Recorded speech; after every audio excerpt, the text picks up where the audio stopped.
Dan kalau bisa saya tambahkan bahwa setiap orang ada masa berlakunya. Seharusnya menurut kita ada dalam lingkaran yang diinginkan, tetapi karena sistem atau layanan yang ada di tempat kita berada yang tidak menerima kondisi itu. Supaya Bapak Ibu bisa bersemayam bersama orang-orang di sekitar itu, berapapun deritanya, maka dituntut ketahanan yang disebut dengan resiliensi.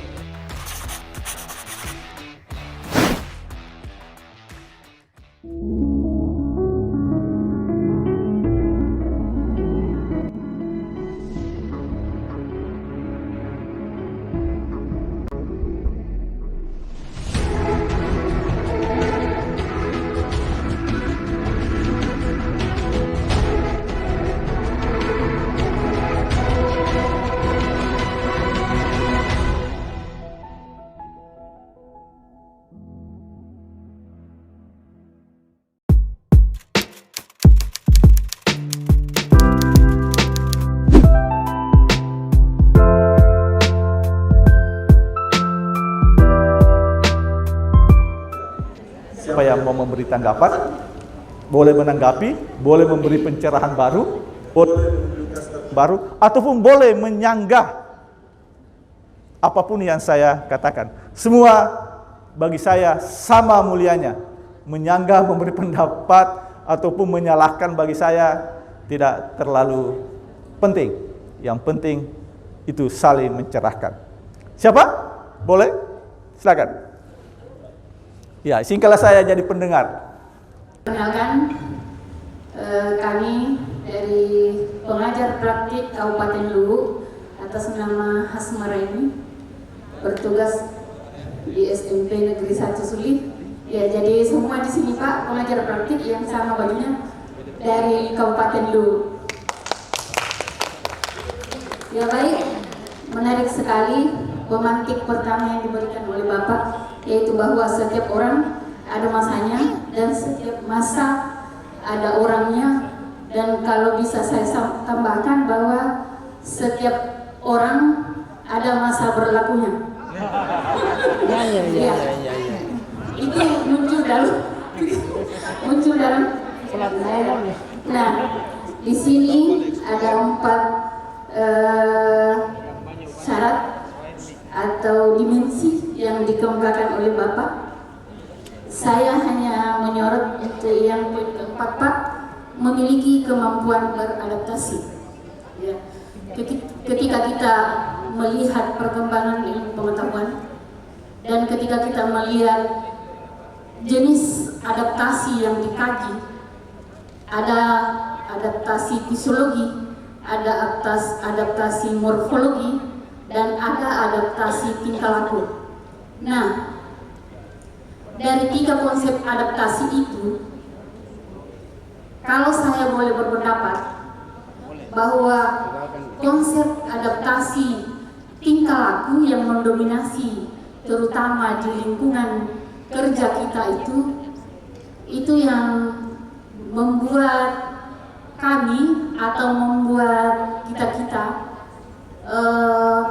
kadang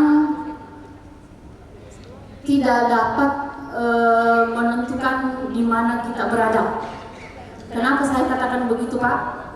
Ketika kita setelah memenuhi kompetensi kita menurut pribadi kita dan menurut penilaian kompetensi yang kita gunakan untuk mengukur itu, tetapi namun karena kemampuan adaptasi tadi ini sehingga yang seharusnya menurut kita ada dalam lingkaran yang diinginkan, tetapi karena sistem atau layanan yang ada di tempat kita berada yang tidak menerima kondisi itu atau tidak menerima keadaan kita, sehingga kita akan keluar dari lingkungan itu sendiri.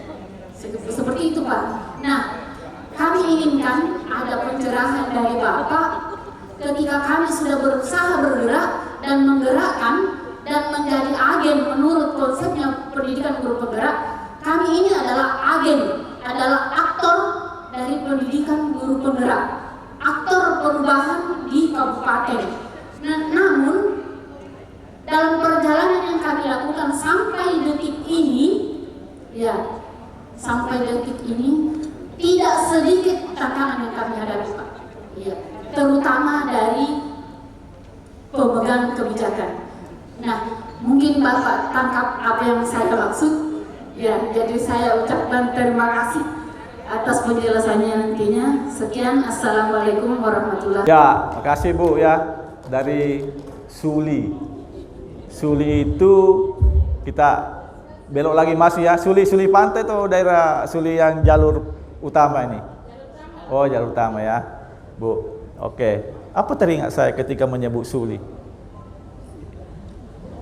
Kapurung barangkali atau ikan kapurungnya ya. Oke.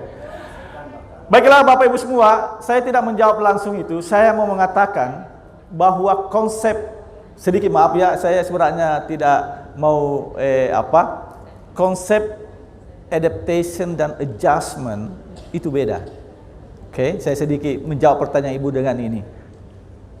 Sama-sama diterjemahkan sebagai penyesuaian diri, yaitu adaptation dan adjustment. Adjustment itu adalah mengubah lingkungan kita agar sesuai dengan kondisi kita. AC yang dipasang di sini supaya tubuh kita menerima kondisi sekitar ini menjadi baik, menjadi nyaman, itu bukan adaptasi, tetapi adjustment. Oke? Ya. Karena mengapa adjustment? Karena mengubah di luar diri kita. Ya.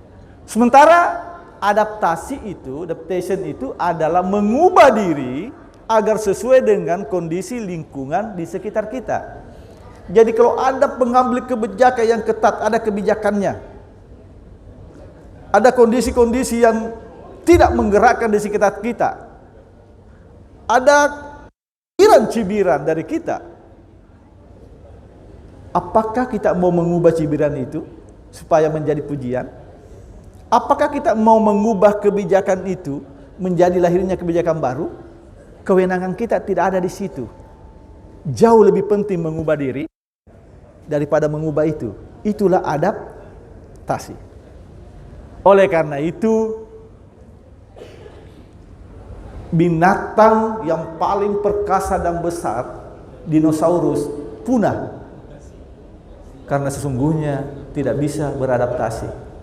Tapi semut yang kecil, yang lemah, itu bertahan hidup sampai sekarang. Karena dia memiliki kemampuan beradaptasi. Itu pentingnya adaptasi, Bu. Ya.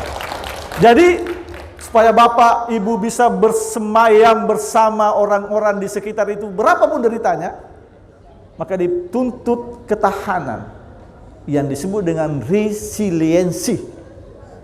Daya tahan kita menghadapi semua itu. Karena ketika kita bertahan, mampu tingkatkan kompetensi, maka kita sesungguhnya bisa beradaptasi. Kompetensi itulah kunci adaptasi. Kan begitu. Kalau kita berdiri di pinggir kolam, kolamnya adalah kedalaman 3 meter, kemudian instruktur mengatakan sebentar saya akan dorong Anda ke dalam kolam, maka siapa yang gemetaran? Adalah orang-orang yang tidak berkompetensi berenang. Tapi bagi orang-orang yang punya kompetensi, karena dia tingkatkan kompetensinya, maka dia tenang. Bahkan dorongan ke air adalah sebuah proses kesejukan, karena dia sudah memiliki kompetensi. Itulah kunci tadi yang saya katakan, perlunya kompetensi. Saya kira itu.